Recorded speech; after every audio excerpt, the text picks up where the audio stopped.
Hello વિદ્યાર્થી મિત્રો, આપણે હવે આ ચેપ્ટરનો છેલ્લા પોઈન્ટની ડિસ્કશન કરવા જઈ રહ્યા છીએ. કયો ટોપિક છે? તો મિત્રો ટોપિક છે ઈથર સંયોજનો, ઈથર કમ્પાઉન્ડ્સ. છેલ્લો ટોપિક છે ઈથર સંયોજનોની બનાવટ, તે પછી રાસાયણિક ગુણધર્મો. એવી જ રીતે એરાઇલ સમૂહ હોય એવા ઈથર સંયોજનો, એના જે છે રાસાયણિક ગુણધર્મો, એની અલગ અલગ રાસાયણિક પ્રક્રિયા, એની જે છે વાત કરવાની છે, અને એ સાથે આપણો ટોપિક જે છે એ પૂરો થાય. ક્લિયર? તો મિત્રો આજના લેક્ચરની અંદર ઈથર સંયોજનોની વાત જે છે આપણે કરવાના છીએ. તો પહેલા તો આપણે એ ખ્યાલ હોવો જોઈએ, ઈથર કહેવાય કોને? ઈથર કોને કહેવાય ભાઈ? તો આપણે બધાને ખ્યાલ છે ઈથર એટલે ઓક્સિજન એની સાથે આવી રીતે બંધ હોય તો ઈથર કહેવાય. એટલે એક આ R હોય અને બીજો R ડેશ હોય. શક્યતા એવી થાય R અને R ડેશ સમાન હોય, R અને R ડેશ સમાન ન હોય. જો સમાન હોય તો એને સમમિતીય ઈથર કહેવાય. જો અસમાન હોય તો અસમમિતીય ઈથર કહેવાય. બરોબર? આ બધાને ખ્યાલ છે ને આપણો સમમિતીય ઈથર અને અસમમિતીય ઈથર. એટલું ક્લિયર? R ના સમાન, R ના ડેશ અસમાન. R અને R ડેશ, R અને R ડેશ એ આલ્કાઇલ હોઈ શકે અથવા તો એરાઇલ હોઈ શકે. એટલે કે રિંગ સિસ્ટમ વાળા હોય, રિંગ સિસ્ટમ વાળા હોઈ શકે અથવા તો કાર્બન શૃંખલા વાળા જે છે એ હોઈ શકે. આટલી બધાને જે છે એ ખબર છે. તો આપણે એક વખત જે છે એનું રિવિઝન કરી લીધું. ઈથર ઓક્સિજન જે છે ડાયવેલેન્સ છે, R અને R ડેશ હોય એ સમાન હોય અથવા તો અસમાન હોય, કે આલ્કાઇલ અથવા તો એરાઇલ જે છે એ હોઈ શકે. એટલું જે છે બધાને ક્લિયર થઈ ગયું હશે. આમાં હવે કોઈને ડાઉટ હશે નહીં. ત્યાર પછી હવે આપણે જે છે વાત કરવાની છે ઈથર સંયોજનોની બનાવટ. મિત્રો બે પદ્ધતિથી જે છે એ બનાવવામાં આવે છે. એમાં પહેલી પદ્ધતિ છે આલ્કોહોલના નિર્જલીકરણથી, અને બીજી પદ્ધતિ છે એનું નામ છે વિલિયમસન સંશ્લેષણ. બે પદ્ધતિથી જે છે ઈથર સંયોજનો બનાવવામાં આવે. પહેલી પદ્ધતિ છે તો કે આલ્કોહોલના નિર્જલીકરણથી અને વિલિયમસન સંશ્લેષણનો ઉપયોગ કરીને જે છે. એટલે આ વિલિયમસન નામનો સાયન્ટિસ્ટ થઈ ગયો, એ પોતાના નામથી સંશ્લેષણ આપ્યું. એ સંશ્લેષણથી જે છે એ ઈથર સંયોજનો આપણે બનાવી શકીએ. એટલે મિત્રો બે પદ્ધતિથી આપણે ઈથર સંયોજનોની બનાવટ કરશું. જોઈ લઈએ તો પહેલી પદ્ધતિ આલ્કોહોલના નિર્જલીકરણથી. મિત્રો આલ્કોહોલનું તમે નિર્જલીકરણ કરો એટલે કોઈ પણ આલ્કોહોલ તમે લો, ઉદાહરણ તરીકે તમે આલ્કોહોલ સ્વરૂપે લો છો ROS, એની તમે એસિડિક મીડિયમ H2SO4 એક ચોક્કસ તાપમાને, એટલે કે 413 કેલ્વિન તાપમાને તમે જો રિએક્શન કરાવો તો પાણીનો અણુ દૂર થાય. શું થશે? પાણીનો અણુ દૂર થશે, માઈનસ થશે H2O અને તમને મળશે ROR. આ બે મોલ તમારે લેવાનું. ચલો ક્લિયર થાય છે? ROS એસિડિક મીડિયમ 413 કેલ્વિન તાપમાન, તમને જે છે ઈથર મળશે. હવે કઈ રીતે રિએક્શન થાય છે મિત્રો? તો એ આપણે જોઈ લઈએ. તો આપણે એને જોવી પડે ક્રિયાવિધિ. શું જોવું પડે આપણે? એની ક્રિયાવિધિ. તમે જોશો આલ્કોહોલ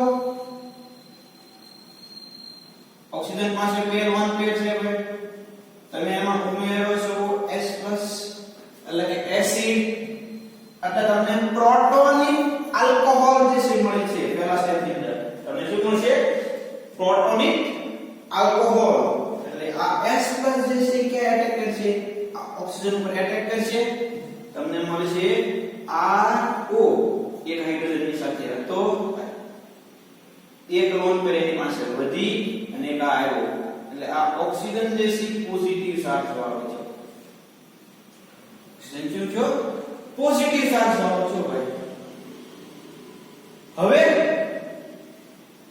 સેકન્ડ સ્ટેપ ની અંદર તો કે આ પ્રોટોનિક આલ્કોહોલ એટલે કે ROS આ એની સાથે હાઇડ્રોજન હતો, આ એની લોન પેર છે એ પોઝિટિવ ચાર્જ વાળો છે, એની સાથે બીજો આલ્કોહોલ નો અણુ આવે ભાઈ. આ ઓક્સિજન આલ્કોહોલ પણ છે, ઓક્સિજન જે છે એની પાસે બે લોન પેર છે. હવે શું થાય?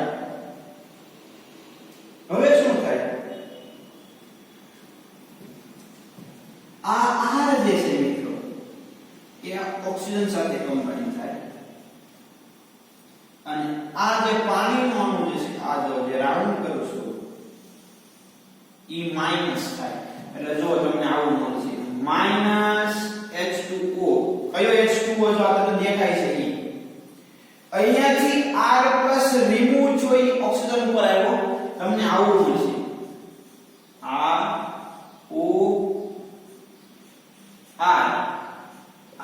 આ હાઇડ્રોજન અને એની પાસે કાર્બન છે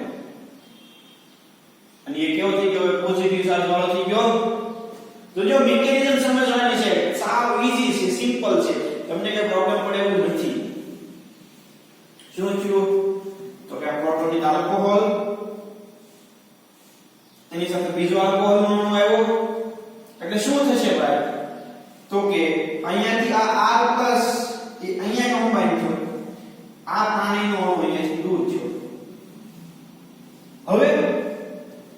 હવે મિત્રો ત્રીજા સ્ટેપ ની અંદર શું થશે? તો આ જે આપણે નિપજ મળી આ પોઝિટિવ ચાર્જ મળે એની પાસે એક લોન પેર, અહીંયા હાઇડ્રોજન છે, અહીંયા R કાઈ નહીં થાય. આ જે S+ તમે ઉમેર્યો તો એ S+ દૂર થાય, તમને જે ચાવ મળશે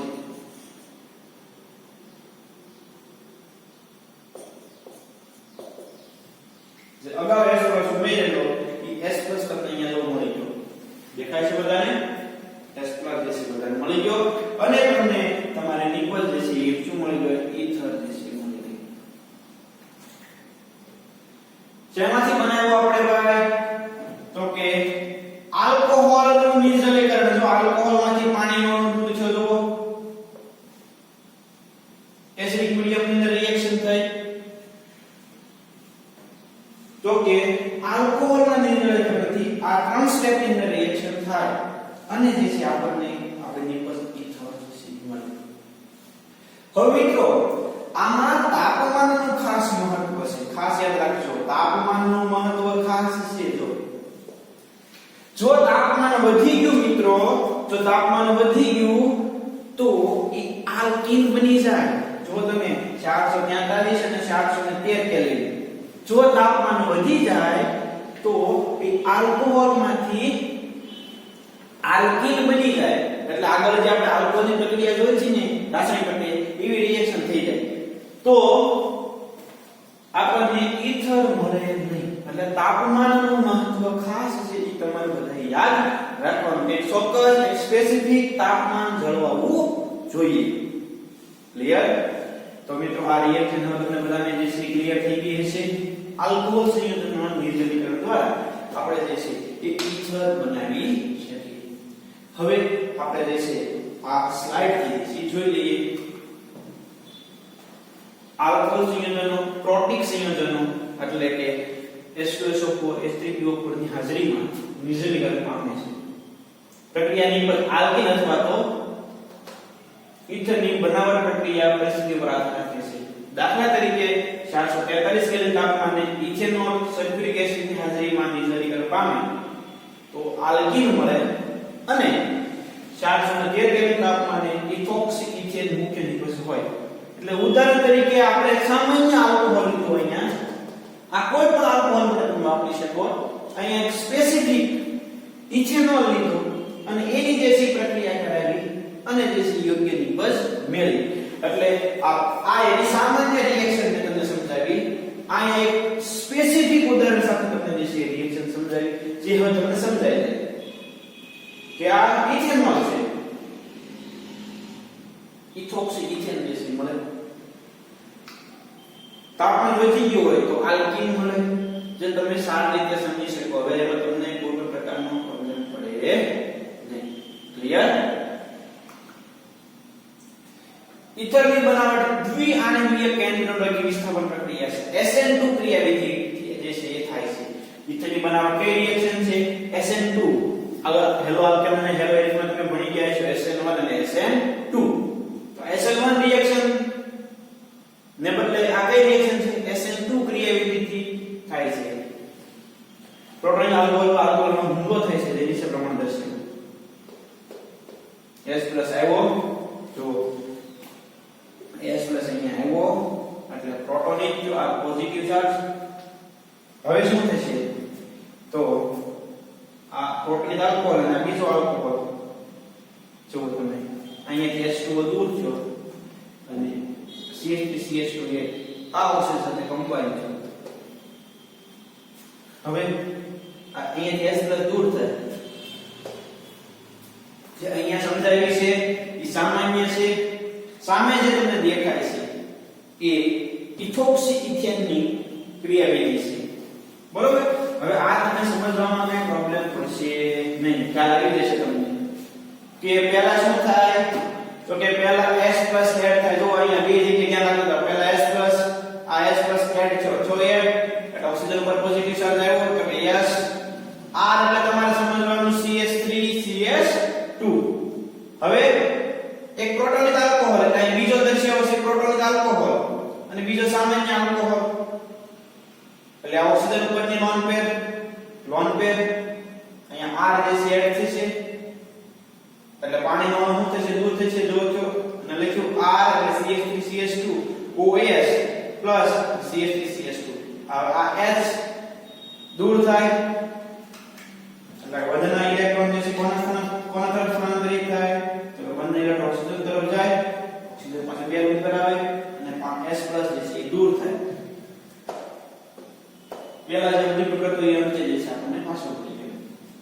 તો આ રિએક્શન થાય આલ્કોહોલના નિર્જલીકરણથી ઈથરની બનાવટ. આલ્કોહોલ સંયોજનોનું એસિડિક નિર્જલીકરણ જેમાં આલ્કીન બને છે તે ઈથર બનવાની વિસ્થાપન પ્રક્રિયા સાથે પણ સંબંધિત છે. આ પદ્ધતિ માત્ર પ્રાથમિક આલ્કાઇલ સમૂહ ધરાવતા ઈથર સંયોજનોની બનાવટ માટે અનુકૂળ છે. આ પદ્ધતિ જે છે ફક્ત ને ફક્ત પ્રાથમિક હોય અધરકા એક જ કાર્બન સાથે કાર્બન શૂન્ય જ હોય એટલે પ્રાથમિક આલ્કાઇલ સમૂહ હોય એવા સંયોજનો માટે જે છે એ આપણે વાપરી શકીએ. કેવા? તો કે આલ્કાઇલ સમૂહ અવકાશી અવરોધ રહિત હોવા જોઈએ, તાપમાન નીચું હોવું જોઈએ, નહીં તો પ્રક્રિયા આલ્કીન બનાવશે. હવે મિત્રો તમારે ઈથર બનાવવો છે પણ આ R જે છે ને R એમાં અવકાશી અવરોધ ઓછો હોવો જોઈએ. તાપમાન જે છે કેવું હોવું જોઈએ? નીચું હોવું જોઈએ. તાપમાન વધ્યું તો આલ્કીન બની જાય.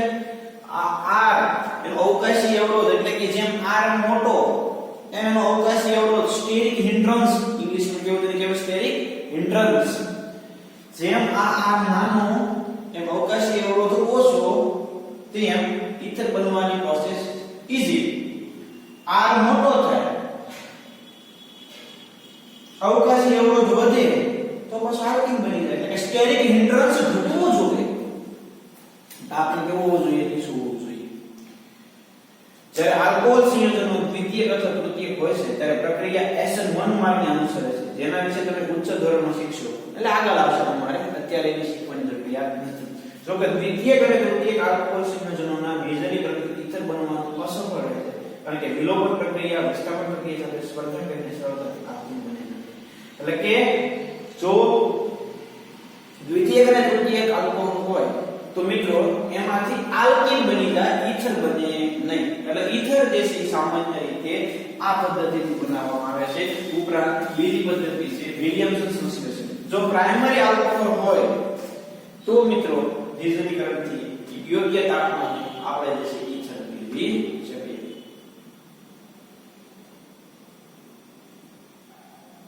શું તમે સમજાવી શકશો કે ઇથાલ મિથાઇલ ઈથરની બનાવટ માટે દ્વિઆણવીય નિર્જલીકરણ શા માટે યોગ્ય નથી? સમજાવી શકશો તમે ઇથાલ મિથાઇલ ઈથરની બનાવટ માટે દ્વિઆણવીય નિર્જલીકરણ શા માટે યોગ્ય નથી? તો એનું કારણ છે મિત્રો કે ઇથાઇલ અને મિથાઇલ એમાં ઇથાઇલ નો અવકાશી અવરોધ જે છે વધારે હોય, સ્ટેરિક હિન્ડ્રન્સ જે છે ઇન્ક્રીઝ થાય, એટલા માટે જે છે આપણે આ નિર્જલીકરણને અંતે ઇથર બનાવી શકશું નહીં. ઉપરાંત બંનેના R જે છે કેવા છે? અસમાન છે, એટલે કે અસમમિતીય ઇથર છે. એટલા માટે આપણે આ યોગ્ય પદ્ધતિ જે છે એ આ પ્રકારની ઇથરની બનાવવામાં શક્ય છે. તો એના માટે મિત્રો હવે આવે છે વિલિયમસન સંશ્લેષણ. ખાસ તો તમે સમજ્યા હશો કે આલ્કોહોલના નિર્જલીકરણથી સમમિતીય ઇથર બને છે. સમમિતીય ઇથર, સમમિતીય ઇથર જે છે બને. કેવો ઇથર બને? સમમિતીય ઇથર જે છે એ તમને મળશે. અસમમિતીય ઇથર તમારે મેળવવો હોય તો તમારે વિલિયમસન સંશ્લેષણનો ઉપયોગ કરવો પડે. તો આનું કારણ તમને હવે સમજાઈ ગયું છે. Methyl ethyl, ethyl methyl ether, તો એનું પહેલું કારણ છે એ કેવો છે? અસમમિતીય ઇથર છે. બીજું, એમાં અવકાશી અવરોધ વધે, કારણ કે ઇથાઇલ છે તો મોટો થયો સાથે મિથાઇલ છે, અસમમિતીય છે, ઇથાઇલનો સ્ટેરિક હિન્ડ્રન્સ વધ્યો, એના કારણે તમે જે છે એ યોગ્ય પદ્ધતિથી એટલે કે આલ્કોહોલના નિર્જલીકરણથી એ ઇથર તમે બનાવી શકશો નહીં. એના માટે મિત્રો આપણે સેકન્ડ નંબરની પ્રોસેસનો ઉપયોગ કરવો પડશે. સેકન્ડ નંબરની પ્રોસેસ કઈ છે ભાઈ? તો કે વિલિયમસન સંશ્લેષણ. એ પદ્ધતિ છે વિલિયમસન સંશ્લેષણ.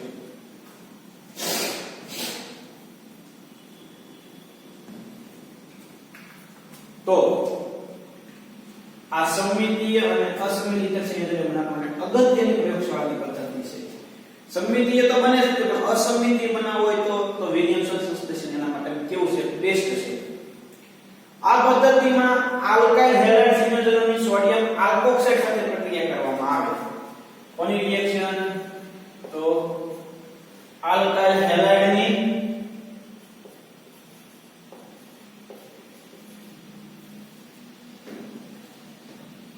આલ્કોક્સાઇડ સાથે જે છે એ રિએક્શન કરાવવામાં આવે. શું થશે ભાઈ? તો કે આમાં છે આ જે છે કેવો છે? નેગેટિવ સાઈડ પર, આ કેવો છે? પોઝિટિવ સાઈડ પર. આ x જો સમજો, આ x અને આ Na માઈનસ થશે NaX અને બધાનું બનશે તો બનશે R અને R ડેશ કહીએ તો RO R ડેશ. શું હશે? RO R dash. ખાસ જે છે સમજવાની પદ્ધતિ છે. RX આલ્કાઇલ હેલાઇડ એની જે છે તમે આલ્કોક્સાઇડ સાથે, આલ્કાઇલ આલ્કોક્સાઇડ સાથે, એરાઇલ આલ્કોક્સાઇડ સાથે રિએક્શન કરાવો, તમને જે છે એ સમમિતીય રીતે તો મળી શકે, પણ અસમમિતીય ઇથર પણ આ પદ્ધતિથી જે છે તમને મળશે. આ પદ્ધતિથી વિસ્થાપિત આલ્કાઇલ સમૂહો દ્વિતીયક અથવા તૃતીયક ધરાવતા ઇથર સંયોજનો પણ બનાવી શકાય છે. જે SN2 પ્રક્રિયામાં પ્રાથમિક આલ્કાઇલ હેલાઇડ પર આલ્કોક્સાઇડ આયનનો હુમલો થાય છે. શું થાય છે? આલ્કાઇલ હેલાઇડ પર આલ્કોક્સાઇડ આયનનો હુમલો થાય છે. હવે આપણે તૃતીયક બનાવવો છે તો આ CH3, આ કાર્બન, આ એની સાથે CH3, આ એની સાથે CH3, આ ઓક્સિજન અને આ Na, આ પ્લસ છે, આ નેગેટિવ છે. પ્લસ NaBr તમે લઈ લો તો શું થશે? તો કે આ અંડરલાઈન પેલું Na છોડેલા વાળી આપણે લેવાનું છે CH3Br, આ Na અને આ Br માઈનસ થાય NaBr, માઈનસ શું થાય? NaBr અને CH3 જે છે અહીંયા દાખલ થઈ જાય તો તમને શું મળશે?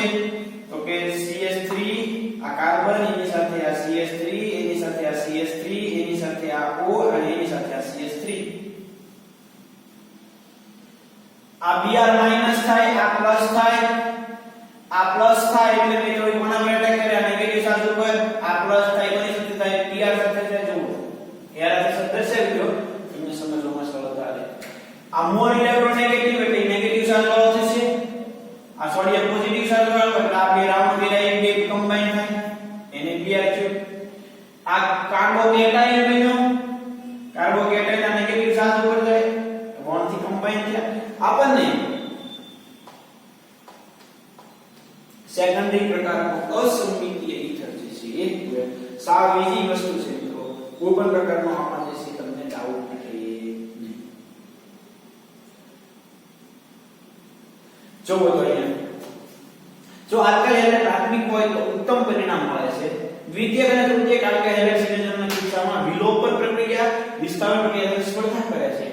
તૃતીયક આલ્કાઇલ હેલાઇડનો ઉપયોગ કરવામાં આવે તો પ્રક્રિયા નિપજ તરીકે માત્ર આલ્કીન મળે છે અને ઈથર બનતો અને દાખલા તરીકે CH3ONA તો તેથી તમને શું મળે છે? આલ્કીન મળે છે. ખાસ યાદ રાખજો મિત્રો, ખાસ યાદ રાખજો આ જે છે તમારે આ એ હંમેશા પ્રાઇમરી જ લેવાનું, હંમેશા કેવો લેવાનો? પ્રાઇમરી. આ તમે લઈ શકો આલ્કોક્સાઇડ જે છે આલ્કોક્સાઇડ એ પ્રાઇમરી સેકન્ડરી કે ટર્શરી લેવાનો, પણ આલ્કાઇલ હેલાઇડ જે છે આલ્કાઇલ હેલાઇડ એ હંમેશા તમારે પ્રાઇમરી જ લેવાનો, હંમેશા પ્રાઇમરી જ લેવાનો. આ પ્રાઇમરી સેકન્ડરી કે ટર્શરી કોઈ પણ પ્રકારનો હોઈ શકે. ખાસ મિત્રો સમજજો, ખાસ સમજજો. આલ્કોક્સાઇડ જે છે મિત્રો આલ્કોક્સાઇડ એ તમે પ્રાઇમરી સેકન્ડરી કે ટર્શરી લઈ શકો. આલ્કાઇલ હેલાઇડમાં કેવો લેવાનો? પ્રાઇમરી જ લેવાનો. જો આલ્કાઇલ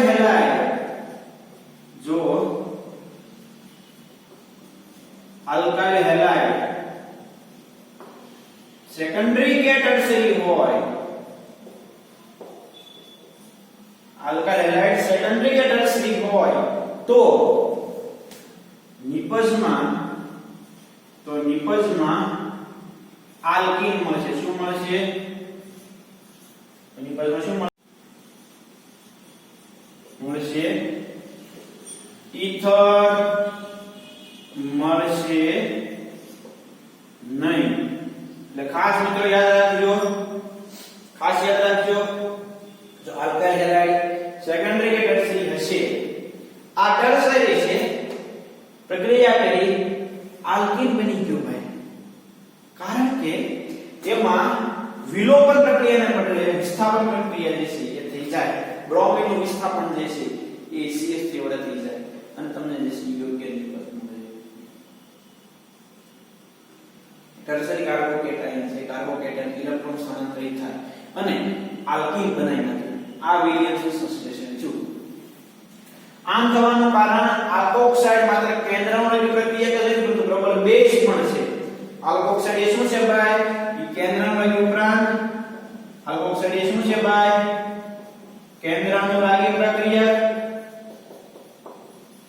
ઉપરાંત બીજું શું છે ભાઈ? બીજું શું છે? તો કે પ્રબળ બેઝ. એવું આલ્કાઇલ વિલોપન પ્રક્રિયા જે છે એ કરી નાખે. ક્લિયર? તો મિત્રો બે પદ્ધતિ, જે આલ્કાઇલ સમૂહ હોય ત્યારે એક આલ્કોહોલનું નિર્જલીકરણ અને બીજું વિલિયમ્સનું સંશ્લેષણ. ખાસ સમજવાની છે અને યાદ રાખવા જેવું છે. એક સામાન્ય પ્રોસેસ થી આપણે જે છે એ સમજ્યા. આ સમિતિ ઈથર માટે બેસ્ટ છે. તાપમાન જે છે યોગ્ય જળવાવું જોઈએ. R જે છે એનો અવકાશી અવરોધ કેવો હોવો જોઈએ? ઓછો હોવો જોઈએ. તો જે છે એ આલ્કોહોલના નિર્જલીકરણથી આપણને ઈથર મળે, ઈથર આલ્કીન મળી જશે.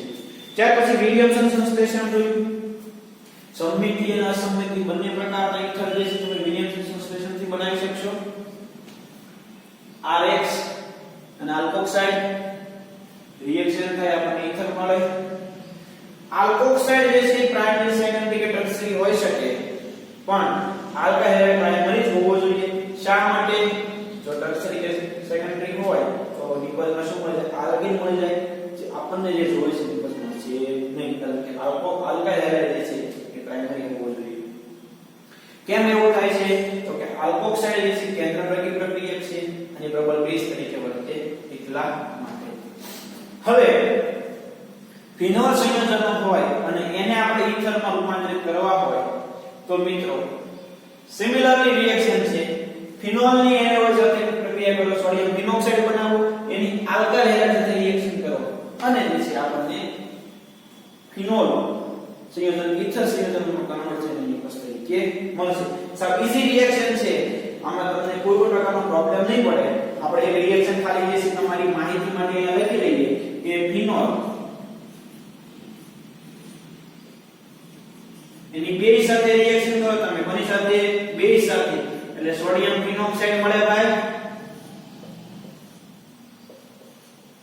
આ Na પ્લસ આ માઈનસ એક વન પર એની પાસે વચ્ચે એક્સ્ટ્રા કારણ કે S પ્લસ ગયો માઈનસ H2O થાય હવે એની કોની સાથે RX સાથે આલ્કાઇલ હેલાઇડ સાથે રિએક્શન થાય તો આપણે બધાને ખબર છે કે આ Na અને આ X માઈનસ NaX અને આપણને નિબલ્સની અંદર શું મળશે ભાઈ કે OR આ જે છે ઇથર યુક્ત ફિનોલ જે છે આપણને ક્લિયર તો મિત્રો છે નાની વાત પણ ખાસ અગત્યની છે એક એક પોઈન્ટ બોર્ડ વર્ક વિશે ખાસ બધાય ક્લિયર કરવાનું બોર્ડ વર્ક જે છે એ આ પોઈન્ટ બતે પછી હું સ્લાઇડ ની અંદર પણ એને મૂકી દઈશ એટલે કે લેક્ચર ની અંદર પણ આવી જશે પણ ખાસ મિત્રો બોર્ડ વર્ક ને તમારે સમજવું પડશે સાવ ઈઝી છે કોઈ પ્રકારનો તમને આમાં પ્રોબ્લેમ નહીં પડે પણ મિત્રો સારામાં સારી તૈયારી કરી અને જે છે એ તમારે દરેક પોઈન્ટને તૈયાર કરવાના જેને લખવાનું બાકી હોય એ એક વખત જે છે લખી લો બરોબર એટલે જે છે એ કોઈને પ્રોબ્લેમ ના પડે આ લેક્ચર પૂરો થાય એટલે બોર્ડ વર્ક પણ તમારા સ્લાઇડ ની અંદર આવી જશે છેલ્લે એટલે વચ્ચે અમુક પોઈન્ટ કોઈને ન દેખાતા હોય તો છેલ્લે લખી નાખજો બરોબર તમને પ્રોબ્લેમ નહીં પડે હવે મિત્રો આપણે વાત કરવાની છે ભૌતિક ગુણધર્મની ભૌતિક ગુણધર્મની અગાઉ આપણે વાત કરી ગયા છીએ પણ અત્યારે જે છે ટોપિક આવે છે એટલે આપણે એની પણ ડિસ્કશન કરવી પડે બરોબર તો એની પણ આપણે ડિસ્કશન કરીએ જોઈએ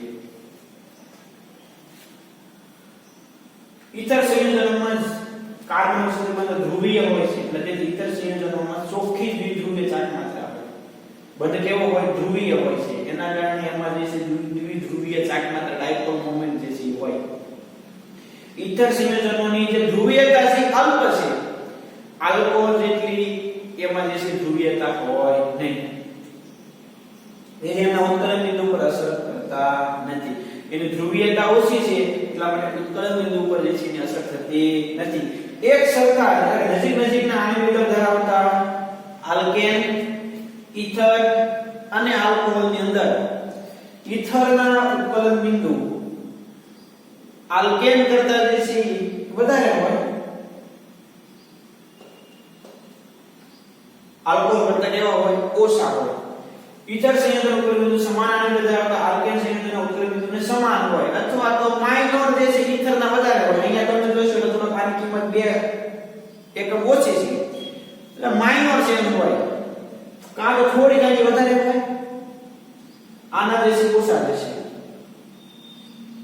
આલ્કોહોલનો ખૂબ વધારે છે એટલે મિત્રો ઉત્કલન બિંદુનો ક્રમ જે છે તમારે આપણે એમસીક્યુ માટે યાદ રાખવાનો છે તો ઉત્કલન બિંદુનો ક્રમ આલ્કેન એટલે કે આલ્કેન એના કરતા વધારે ઇથર એના કરતા વધારે આલ્કોહોલ ઉત્કલન બિંદુનો ક્રમ કેમ એવું થાય તો કે આમાં ધ્રુવીયતા વધારે હોય સૌથી વધારે ધ્રુવીયતા આલ્કોહોલ એના કરતા ઓછી ઇથરમાં એના કરતા ઓછી આલ્કેન ની અંદર હોય બરોબર આ ઉત્કલન બિંદુનો ક્રમ યાદ રાખવાનો આ ક્રમ આવો હોવા માટેનું કારણ છે એની દ્વિધ્રુવીય ચાક માત્રા એનું કારણ શું છે ભાઈ એની દ્વિધ્રુવીય ચાક માત્રા બસ આખી સ્લાઇડ આમાં આવી ગઈ સમાન આણ્વિક દળ એટલે નજીકના આણ્વિક દળ ધરાવતા આલ્કોહોલ આલ્કેન અને ઇથર એમાં આલ્કેન અને ઇથરના નજીક ના હોય 1 2 3 ડિગ્રી કે 5 ડિગ્રીનો તફાવત હોય ઇથરના થોડા વધારે હોય આલ્કેન કરતા ઉદાહરણ તરીકે આમાં ઓછા છે બીજા આલ્કેન અને કમ્પેરેટિવ દરેક કમ્પાઉન્ડની સરખામણી કરવાની વાત છે અને આલ્કોહોલ સૌથી વધારે હોય છે અને કોના આધારે કીધું ભાઈ તો કે આપણે વાત કરી છે એની ધ્રુવીયતાના આધારે કોના આધારે ધ્રુવીયતાની સરખામણી ધ્રુવીયતાની ઉપયોગ કર્યો ડાયપોલ મોમેન્ટનો ઉપયોગ કર્યો અને તે આપણને પરિણામ છે ક્લિયર ત્યાર પછી પાણીમાં જે છે દ્રાવ્યતા આલ્કોહોલ ઇથર સંયોજનો મતલબનો જો મોટો તફાવત આલ્કોહોલ સંયોજનોમાં હાજરેલા હાઇડ્રોજન બંધને કારણે છે એક એની ધ્રુવીયતાને કારણે અને બીજું કેવું હોય તો એનો હાઇડ્રોજન બંધ એવી જ રીતે એની દ્રાવ્યતામાં પણ જે છે એ તમને જોવા મળશે મિત્રો આલ્કોહોલ સંયોજન આપણે બધાને ખ્યાલ છે આંતરઆણ્વીય હાઇડ્રોજન બંધ બનાવે એટલે આલ્કોહોલની દ્રાવ્યતા ઇથર કરતા થોડીક વધારે છે ઇથર પણ આંતરઆણ્વીય હાઇડ્રોજન બંધ બનાવશે પણ આલ્કોહોલ જેટલું નહીં ખાસ યાદ રાખજો ઇથર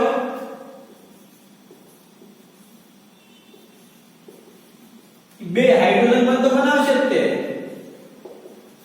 પણ અહીંયા એક સાઈડ હાઇડ્રોજન છે કે R છે અહીંયા બે સાઈડ શું છે R એટલે આલ્કોહોલ જેટલો જે છે પ્રબળ આંતરઆણ્વીય હાઇડ્રોજન બંધ ઇથરમાં નહીં બને એટલે મિત્રો દ્રાવ્યતા આલ્કોહોલની વધારે હશે ઇથરની સરખામણીમાં કેવી છે ઓછી હશે ખાસ યાદ રાખજો ઇથર સંયોજનોની પાણી સાથેની મિશ્રણીયતા જૈવિક મિશ્રણીયતા સમાન આણ્વિક દળવાળા આલ્કોહોલ સંયોજનોમાં પણ જોવા મળે ઇથોક્સ ઇથેન બ્યુટેન 1 ઓલ બંને સમાન રીતે પાણીમાં મિશ્રિત હોય છે એટલે કે 100 ml પાણીમાં અનુક્રમે ઇથોક્સ ઇથેન જે છે એ 7.5 ગ્રામ છે આલ્કોહોલ કેટલો છે 9 ગ્રામ છે જ્યારે પેન્ટેન પાણીમાં અમિશ્રિત રહે છે શું તમે આ અવલોકનને સમજાવી શકશો આનું કારણ છે કે આલ્કોહોલ સંયોજનોની જેમ ઇથર ઓક્સિજન પરમાણુ પર નીચે દર્શાવ્યા મુજબ પાણીમાં હાઇડ્રોજન બંધ બનાવે હાઇડ્રોજન બંધ બનાવી શકે પણ આલ્કોહોલમાં જે રીતે બને એટલો પ્રબળ એમાં બનશે નહીં એટલા માટે થોડી દ્રાવ્યતા જુઓ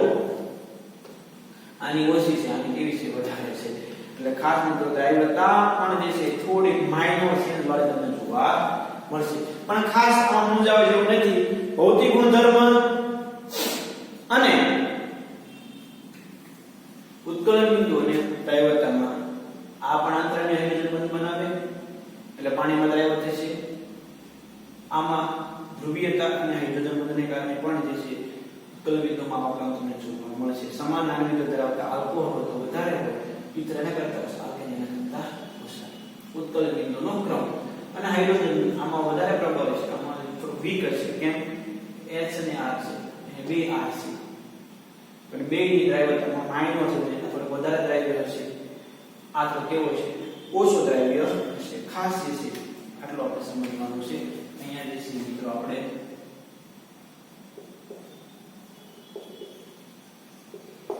દ્રાવ્યતા ઓકે તો આ વાત છે મિત્રો એના ભૌતિક ગુણધર્મની બહુ ટાઈમ ના બગાડતા ઈઝીલી સમજાઈ જાય એવું છે એટલે તરત તમને જે છે ક્લિયર થઈ જશે હવે આવે છે ઇથર સંયોજનોમાં CO બંધનનું તૂટવું એટલે કે રાસાયણિક પ્રક્રિયા ઇથરની રાસાયણિક પ્રક્રિયા તો મિત્રો સાવ ઈઝી રિએક્શન છે આમાં જે છે બહુ તમને હેરાન થવું નહીં થાય સરળતાથી તમે રિએક્શન જે છે સમજી શકશો એમાં પહેલા જે છે એ ઇથર સંયોજનોમાં કાર્બન અને ઓક્સિજન વચ્ચેનો બંધ તૂટે અહીંયા જો તમે રિએક્શન ROR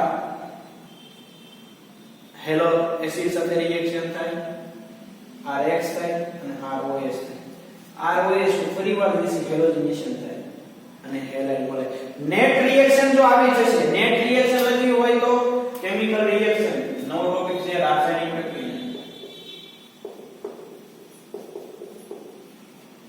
આ પ્રક્રિયા ઇથરમાં CO બંધ તૂટે એમાં પહેલી રિએક્શન મિત્રો તો જો અહીંયા ROR એની કોની સાથે રિએક્શન થાય SX સાથે રિએક્શન થાય અને મળશે આપણને RX ડેમો શું મળશે RX 2 મોલ અને માઈનસ થશે H2O. જો આ ROR SX નેટ રિએક્શન માં નેટ એટલે લાસ્ટ માં તો શું મળે હેલાઇડ જ મળે છે આલ્કલ હેલાઇડ જ મળે છે અને પાણીનું બેસિક દૂર થાય છે પણ બે સ્ટેપ માં રિએક્શન થાય છે પહેલા સ્ટેપ ની અંદર આ હેલોજન એક R ને લઈને જુદો પડે એક ROS માં કન્વર્ટ એટલે આમ જુદો અહીંયાથી બંધ તૂટે એક બાજુ S પ્લસ આવે અને એક બાજુ X માઈનસ આવે X માઈનસ ને કન્વર્ટ છો અને ROS બન્યું હવે શું થશે ROS ફરીવાર બીજા હેલોજન સાથે રિએક્શન કરે અને આ X જે છે બનાવે અને પાણીનું દૂર થાય દરેક ઈથર બેઝ સમૂહ સૌથી ઓછો સક્રિય હોય છે ઈથર સંયોજન વધારે ઉગ્ર પરિસ્થિતિમાં વધુ પ્રમાણમાં હાઇડ્રોજન હેલાઇડ સંયોજન સાથે પ્રક્રિયા કરે છે તો તેમાંનો CO બંધ તૂટે છે અને ડાય આલ્કાઇલ ઈથરની પ્રક્રિયા બે આલ્કાઇલ હેલાઇડ અણુઓ આપે બરાબર ને જો એની સામાન્ય રિએક્શન ત્યાર પછી સેમ એરર હોય તો એમાં જે છે મિત્રો ફિનોલ મળે જો OR SS ફિનોલ શું મળશે એમાં ફિનોલ એટલે આ બધાને ધ્યાન X H ફિનોલ મળી ગયું કેમ મિત્રો આ હેલાઇડ બનતો તો કેમાં આમાં આંશિક દ્વિબંધ રહેલો છે એટલે કે આલ્કાઇલ એરાઇલ ઈથર સંયોજનો આલ્કાઇલ ઓક્સિજન બંધ આગળ તૂટે છે કારણ કે એરાઇલ ઓક્સિજન બંધ વધુ સ્થાયી છે આ પ્રક્રિયા ફિનોલ અને આલ્કાઇલ હેલાઇડ ની પદાર્થ હવે તમને એમ ન છું કે સાહેબ તમે આઈથી બંધ તૂટે પણ આઈથી થોડું ન તૂટે કારણ કે આમાં શું થાય છે ભાઈ તો કે સંસ્પંદન થાય ને એટલા માટે આમાં આંશિક દ્વિબંધ હોય એટલે આ બંધ તૂટશે નહીં તો બંધ તૂટશે આ બંધ તૂટશે અને આવી રીતે પદાર્થને મળશે કોના કારણે સંસ્પંદનને કારણે એટલે આ O ને કારણે છે કે શું હોય આંશિક દ્વિબંધ હોય એટલા માટે ખાસ આટલું જે છે આપણે સમજવાનું બે જુદા જુદા આલ્કાઇલ સમૂહ ધરાવતા ઈથર સંયોજનમાં આ જ રીતે તૂટે ફરી વાર R બેઝ X બને અને પાણીનું દૂર થાય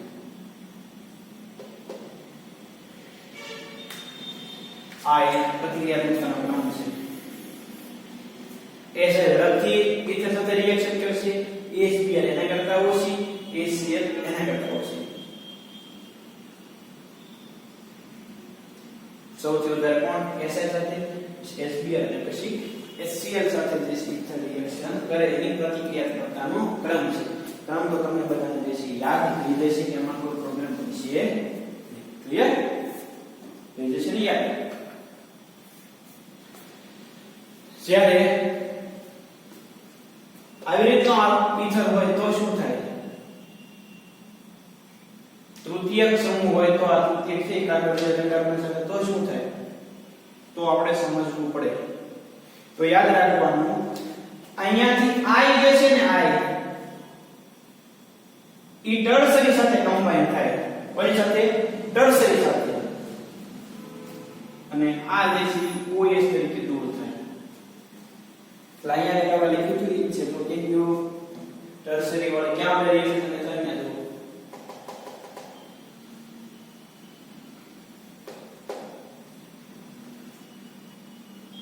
પહેલા ઓછા કાર્બન વાળો આલ્કોહોલ બનશે અને ત્યાર પછી ટર્સરી વાળો જે છે આલ્કોહોલમાં કન્વર્ટ થાય આનું કારણ તબક્કા 2 માં દૂર થનાર સમૂહ OH ના દૂર થવાથી વધુ સ્થાયી કાર્બોકેટાઇન ટર્સરી બને છે SN1 ક્રિયાવિધિને અનુસરે છે જો મિત્રો આ દૂર થઈ જાય ને તો આ કાર્બોકેટાઇન જનરેટ છો અને કેવો છે ટર્સરી કાર્બોકેટાઇન બને ટર્સરી કાર્બોકેટાઇન બને તેની સ્ટેબિલિટી કેવી હોય સૌથી વધારે એટલા માટે મિત્રો જો સેકન્ડરી કે ટર્સરી ઈથર હોય અને એની SS સાથે રિએક્શન કરાવો તો ટર્સરી આલ્કાઇલ હેલાઇડ અથવા તો સેકન્ડરી આલ્કાઇલ હેલાઇડ તમને નિપજ તરીકે મળશે બરોબર આમાં જે છે એવું કઈ બહુ ટફ નથી તમને સમજાઈ દે છે એ એવું છે જો આવું થાય આ ઈથર છે ધીમી રિએક્શન થાય આવું બને અને I માઈનસ આ એની મિકેનિઝમ છે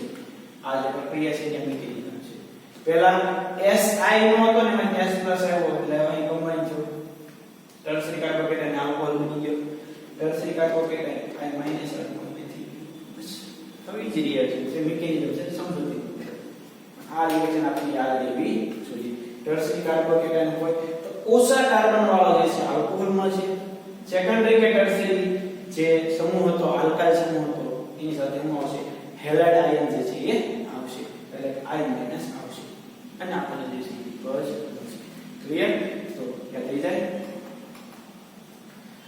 એનિસોલના કિસ્સામાં ઇથરના પ્રોટોનિકલ દ્વારા ઓક્સોનિયમ આયન જે છે બને એનિસોલ કોને કહેવાય તો આપણે ખ્યાલ હોવો જોઈએ એનિસોલ આને કહેવાય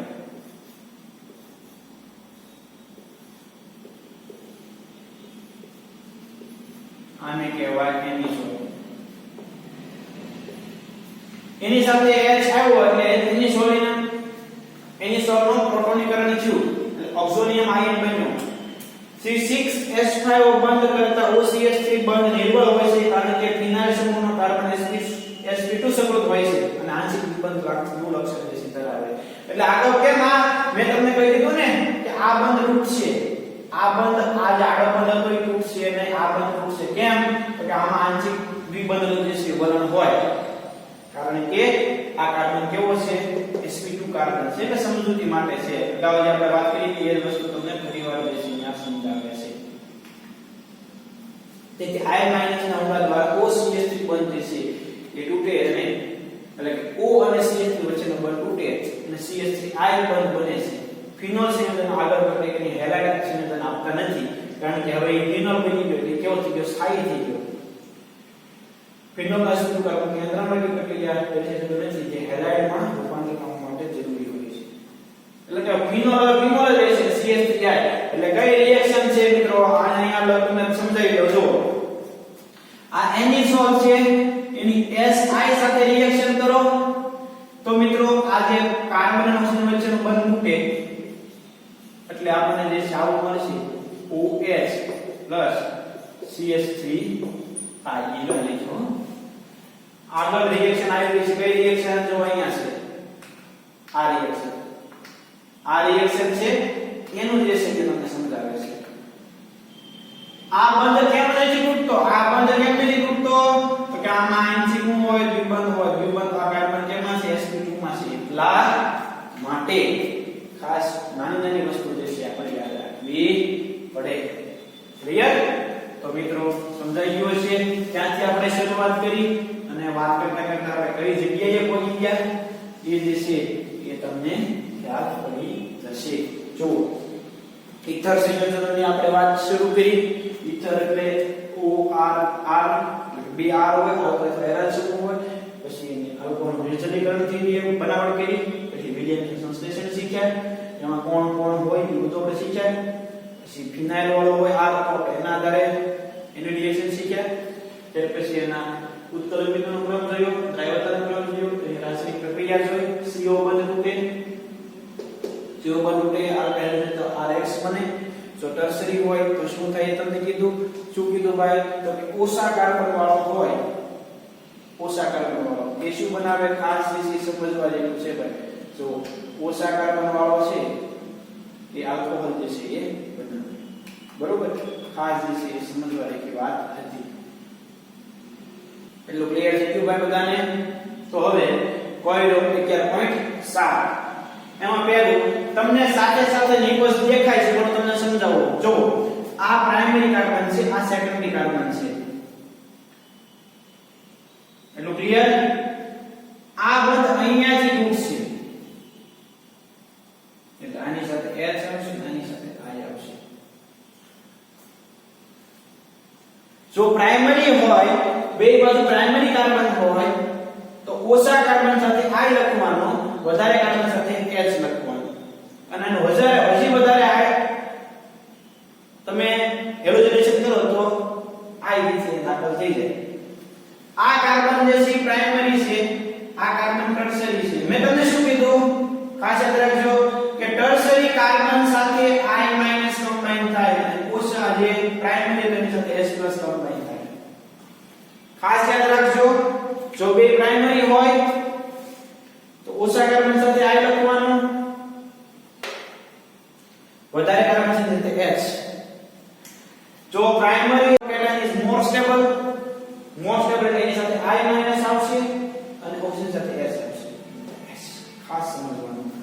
અહીંયા. તો મિત્રો આપણે બધાને ખબર છે કે આ બંધ તૂટે આની સાથે આઈ આવે અને આની સાથે એસ આવે.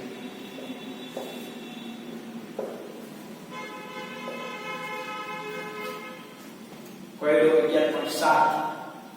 જો ખાસ યાદ રાખજો, ખાસ સમજજો, રિએક્શન કેવી પ્રક્રિયા થાય. એસઆઈ સાથે ગરમ કરવાથી શું થાય?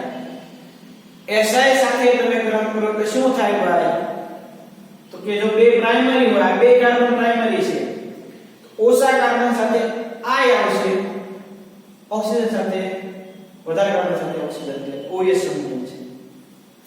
જો ઓક્સિજન સાથે પ્રાઇમરી અને ટર્શરી હોય તો ટર્શરી સાથે I- આવશે, પ્રાઇમરી સાથે ફિનોલ આવશે, સોરી આલ્કોહોલ આવશે. આમાં O સાથે શું આવશે? S આવશે, CH2 સાથે શું આવશે? I આવશે અને આપણને જે છે યોગ્યની બસ મળશે. ક્લિયર મિત્રો? તો આ જે છે નાની નાની વાત જે છે આપણે ક્લિયર કરતી જવાની, જેના કારણે આપણને જે છે પ્રોબ્લેમ પડે નહીં અને સરળતાથી જે છે આપણને સમજાઈ જાય. દરેક મિત્રોએ જે છે દરેક પોઈન્ટને ક્લિયર કરવા, જેથી કરીને આપણને પ્રોબ્લેમ પડે નહીં. હવે પહેલી રિએક્શન આપણે જે છે CO બંધ તૂટવાની વાત કરી અને જોઈ. હવે સેકન્ડ નંબરની રિએક્શન છે ઇલેક્ટ્રોન અનુરાગી વિસ્થાપન. કઈ રિએક્શન બીજી શીખવાની છે ભાઈ? ઇલેક્ટ્રોન અનુરાગી વિસ્થાપન પ્રક્રિયા. હવે મિત્રો રિએક્શન જે છે એ સાવ ઈઝી અને સરળ છે, તમને જે છે સમજાઈ જાય એવી છે. આપણે અગાઉ ફિનોલ સંયોજનોમાં ઇલેક્ટ્રોન અનુરાગી વિસ્થાપન પ્રક્રિયા જે શીખી ગયા છે, એના જ બેઝને આધારે ઈથર સંયોજનોમાં પણ ઇલેક્ટ્રોન અનુરાગી વિસ્થાપન પ્રક્રિયા સમજવાની છે. આલ્કોક્સી સમૂહ પણ એટલે કે OR, આ OR આલ્કોક્સી સમૂહ પણ કેવો છે? ઓર્થો પેરા નિર્દેશક છે. હવે મિત્રો તમને મારે લાઈન ટુ લાઈન રેઝોનન્સ સમજાવવું પડે નહીં, તમને રેઝોનન્સ સમજાઈ જ જાય. આ બંધ પેર અહીંયા આવે એટલે નેગેટિવ ચાર્જ સામે જોડે સ્થાનાંતરિત થાય, વિબંધ અહીંયા જ ઋણ વીજ પાર્ટિસિપલ હોય. ઓર્થોમાં પેરામાં ઓર્થોમાં એવો પછી પેરામાં પછી ઓર્થોમાં મીન્સ કે આલ્કોક્સી સમૂહ પણ ફિનોલની જેમ કેવો છે? તો કે ઓર્થો પેરા નિર્દેશક છે. કેવો છે? ઓર્થો પેરા નિર્દેશક છે. એટલે બેન્ઝીન રિંગની અંદર એરોમેટિક વિસ્થાપન પ્રક્રિયા જ્યારે થાય, ઇલેક્ટ્રોન અનુરાગી વિસ્થાપન જ્યારે થશે, ત્યારે ક્યાં થશે? ઓર્થો અને પેરામાં થશે. ક્યાં થશે? ઓર્થો અને પેરાની અંદર વિસ્થાપન પ્રક્રિયા થશે. તેમાં પહેલું હેલોજેનેશન.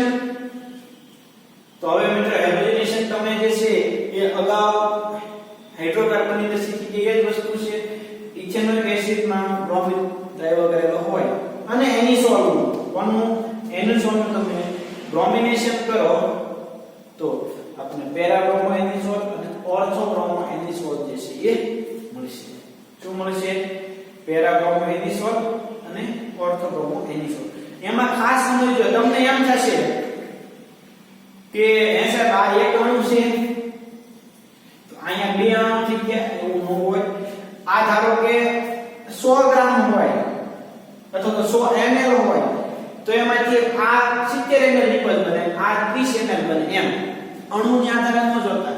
આ 100 અણુ હોય તો મુખ્ય છે કે ધારો કે 80 અણુ બને અને આ 20 અણુ બને. કેટલા અણુ બને છે એ તો પ્રેક્ટિકલી સાબિત થાય, પણ તમને બેલેન્સિંગ માટે વિચારતા હો તમે તમારા મગજ એમ કે સાહેબ અહીં એક જ અણુ છે તો અહીંયા બે લખી નાખ્યા ઓર્થો કરે. એમ નહીં. આ 100 અણુ હોય તો એમાંથી 65 બને, બાકી ના બને. એમ એ રીતે નક્કી કરવાનું, બરોબર? એટલે બેલેન્સિંગ માટે અહીં તમે પાસે બે ન કરતા, સમજવા માટે કહું છું. તો મિત્રો આવડી જાય. હેલોજેનેશન સાવ ઈઝી છે. હું ઝડપથી જાઉં છું એનું કારણ છે મિત્રો આ તમે હાઇડ્રોકાર્બનમાં ખૂબ સારી રીતે શીખી ગયેલા છો. ઓર્થો પેરામાં જે છે બ્રોમિન તમારે દાખલ કરી દેવાનું અને ઘણો હોંશકો હોંશે કોઈ અહીંયા બ્રોમિન નો લખીને અહીંયા લખે તો એ હાસું પડે હો પાછું, કારણ કે આ બે ઓર્થો કહેવાય. ગમે એક ઓર્થો દેખાડો તો અહીંયા બે માં છે, અહીંયા નો અહીંયા દર્શાવો તો અહીં નહીં દર્શાવો, અહીંયા તો અહીંયા નહીં લખવાનું. 90% પેરા પેન છે, 10% એટલે 100 અણુ હતા એમાંથી 90% પેરા બનશે 10 ઓર્થો બનશે જોઈ લઈએ વાંચી લઈએ એટલે યાદ રહી જાય રિએક્શન રચી બાકી નાખવાની છે પૂછોને આમ ન બગાડતા તમને આવડી જાય છે એની સોલ્વ એટલે બેન્ઝીન સાથે OCH3 ફિનાઇલ આલ્કાઇલ ઇથર સંયોજનો ના બેન્ઝીન વલયમાં સામાન્ય હેલોજનેશન પ્રક્રિયા થાય બેન્ઝીન વલય એટલે કે આ સાયકલ એની સોલ્વ આયર્ન 3 બ્રોમાઇડ ઉદ્દીપકની ગેરહાજરીમાં પણ ઇથેનોઇક એસિડમાં ઓગાળેલા બ્રોમિન સાથે પ્રક્રિયા કરે આનો કારણ મિથોક્સી સમૂહ વડે બેન્ઝીન વલય થતું સક્રિયકરણ છે આમાં પેરા સંઘટકની પ્રાપ્તિ 90% કરે એટલે ઘણા પેરા તમે ત્યારે FeBr3 ની હાજરીમાં રિએક્શન કરતા હતા એ લખો તો પણ હાલે અને આ લખો તો પણ હાલે તમને ઓર્થો અને પેરાની અંદર દેશી બ્રોમો ડેરિવેટિવ છે એ મળશે ફિડલ ક્રાફ્ટ પ્રક્રિયા ફિડલ ક્રાફ્ટ પ્રક્રિયા ખાસ મિત્રો આને કહેવાય છે ફિડલ ક્રાફ્ટ આલ્કાઇલેશન આને શું કહેવાય છે ફિડલ ક્રાફ્ટ પ્રક્રિયા ફિડલ ક્રાફ્ટ આલ્કાઇલેશન ખાસ યાદ રાખવાનું ફિડલ ક્રાફ્ટ આલ્કાઇલેશન કોની હાજરીમાં થાય તમને નિઝલ એલ્યુમિનિયમ ક્લોરાઇડ ની હાજરીમાં થાય કોની હાજરીમાં થાય ફિડલ ક્રાફ્ટ આલ્કાઇલેશન ફિડલ ક્રાફ્ટ એસાઇલેશન કોની હાજરીમાં થાય મિત્રો ખાસ યાદ રાખવાનું નિઝલ AlCl3 ની હાજરીમાં એની સોલ્વ CH3Cl ક્લોરોફોર્મ ની હાજરીમાં નિઝલ AlCl3 અને કાર્બન ડાયોક્સાઇડ ની હાજરીમાં તો ઓર્થો અને પેરા સ્થાનની અંદર મિથાઇલ સમૂહ દાખલ થાય આલ્કાઇલ સમૂહ દાખલ થાય તેને કહેવાય ફિડલ ક્રાફ્ટ આલ્કાઇલેશન જો પહેલી રિએક્શન કઈ છે આપણે તો કે હેલોજિનેશન બીજી રિએક્શન કઈ હોય તો કે ફિડલ ક્રાફ્ટ આલ્કાઇલેશન ફિડલ ક્રાફ્ટ આલ્કાઇલેશન સાવ ઈઝી છે હો ખાલી સમજવાનું કોની હાજરીમાં થાય છે તો આપને ખબર છે ઇથેનોઇક એસિડ અને Br2 આ કોની હાજરીમાં થાય નિર્જલ AlCl3 કાર્બન ડાઇસલ્ફાઇડ અને પ્લસ CH3Cl ક્લોરોફોર્મ ની હાજરીમાં બરોબર ઓર્થો અને પેરા સ્થાનની અંદર જે છે મિથાઇલ સમૂહ દાખલ થાય એની સોલ્વ ફિડલ ક્રાફ્ટ પ્રક્રિયા આપે છે એટલે કે નિઝલ એલ્યુમિનિયમ ક્લોરાઇડ લુઈસ એસિડ ની હાજરીમાં આલ્કાઇલ હેલાઇડ અને એસાઇલ હેલાઇડ સંયોજન સાથેની પ્રક્રિયા દ્વારા ઓર્થો અને પેરા સ્થાન પર આલ્કાઇલ અને એસાઇલ સમૂહ દાખલ થાય આ આલ્કાઇલેશન છે આ જે છે એસાઇલેશન બે પ્રક્રિયા ભેગી છે સમજવાનું છે ખાલી કોઈ કઈ રિએક્શન છે સેકન્ડ નંબરની છે ભાઈ તો કે ત્રીજા નંબરની રિએક્શન છે ફિડલ ક્રાફ્ટ એસાઇલેશન મેં બે રિએક્શન અલગ પાડી દીધી શું કામ તમને યાદ રહે એટલા માટે બે ભેગું ન થઈ જાય એટલા માટે અને લેવાનું એસિડ ક્લોરાઇડ CH3COCl બરોબર CH3COCl એસિડ ક્લોરાઇડ તો એસિટિક એનહાઇડ્રાઇડ અમે લો નિઝલ AlCl3 ના રૂપમાં તો COCH3 ઓર્થો અને પેરા સ્થાનની અંદર દાખલ ક્લિયર યાદ રહી જાય ભાઈ ત્યાર પછી નાઇટ્રેશન બસ છેલ્લી થિયરી બરોબર ત્યાર પછી નાઇટ્રેશન કોની હાજરીમાં નાઇટ્રેશન કરવાનું હોય સલ્ફ્યુરિક એસિડ અને નાઇટ્રિક એસિડ ની હાજરીમાં તો ઓર્થો અને પેરા સ્થાનની અંદર શું મળશે આપણને નાઇટ્રો ડેરિવેટિવ વાળા એસિડ બસ મળશે ચોથા નંબરમાં લખી નાખીએ આપણે નાઇટ્રેશન કોની હાજરીમાં કરવાનું H2SO4 અને SNO3 ની હાજરીમાં કરવાનું ઓર્થો અને પેરા સ્થાનની અંદર આપણે નાઇટ્રો જે છે ક્લિયર મિત્રો તો આ સાથે આપણી થિયરી જે છે એ આલ્કોહોલ અને ફિનોલ ઇથર સંયોજનની જે છે એ પૂરી થાય હવે જુઓ પહેલો આપણે શું જોયું હેલોજિનેશન દરેકની પ્રક્રિયા સમજાય તો જુઓ હેલોજિનેશન એટલે જે છે એ આપણે સમજી લઈએ મૂંઝાવાનું નહીં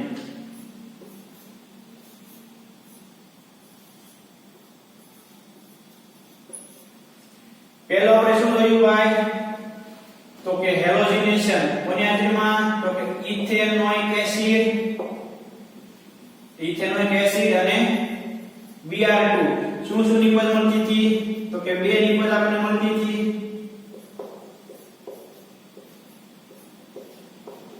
એક પેરાસ્થાનની અંદર અને એક OCH3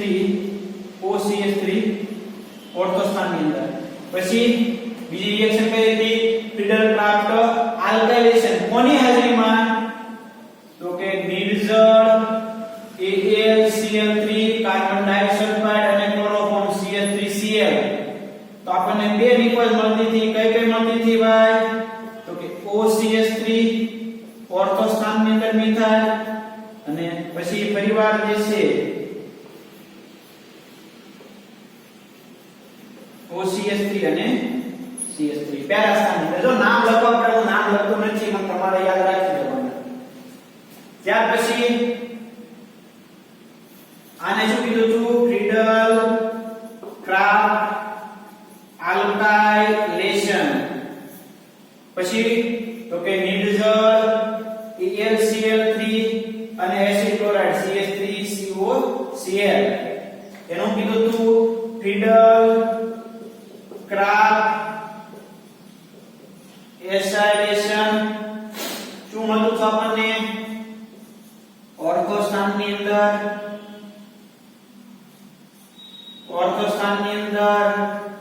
COCH3 વત્તા પેરાસ્થાનની અંદર OCH3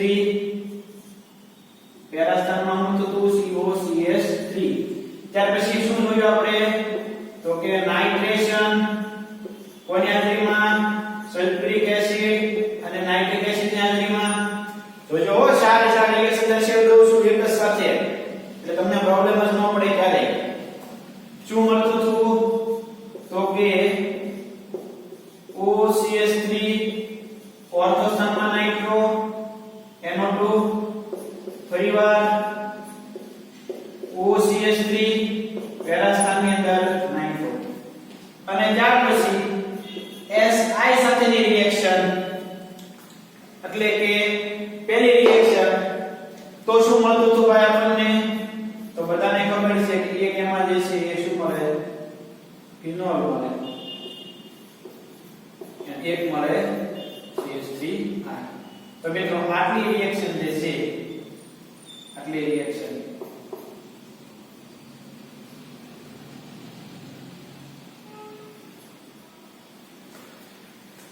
આ થઈ ગયું તમારું ઈથર સંયોજનો એમાં CO2 તૂટવાની અને ઇલેક્ટ્રોન વિસ્થાપન પ્રક્રિયા બરોબર બધી જે છે એની સોળની રિએક્શન જે છે તે આવી ગઈ તો મિત્રો આ આખું જે છે બોન્ડ તમે યાદ રાખી લો એટલે તમારું જે છે ઈથર વાળું આખું પાઠ જે છે ક્લિયર બધાને જે છે ખાસ કરી રહ્યું છે લેક્ચર વચ્ચે આનો આખો જે છે સ્ક્રીનશોટ હું તમને આ લેક્ચર ની અંદર મૂકી દઈશ એટલે કોઈ મજાક નથી પરંતુ એનો દેખાય તો એનો કોઈ પ્રોબ્લેમ નથી ખાસ મિત્રો અહીંયા સુધીનું દરેક ક્લિયર કરવું ખાસ જે છે એમાં બોલવાનું નહીં યાદ રાખી લેવાનું સમજી લેવાનું બરોબર નેક્સ્ટ લેક્ચરમાં આપણે MCQ લખાણ સંબંધિત ક્વેશ્ચન ડિસ્કશન કરશું પણ અહીંયા સુધીની બધી વસ્તુ આપણને યાદ રહેવી જોઈએ આનો કોઈ આઉટકમ નહીં હોવું જોઈએ ક્લિયર તો અહીંયા સુધી રાખી નેક્સ્ટ લેક્ચરમાં આનાથી આગળ ડિસ્કશન શરૂ કરશું ઓકે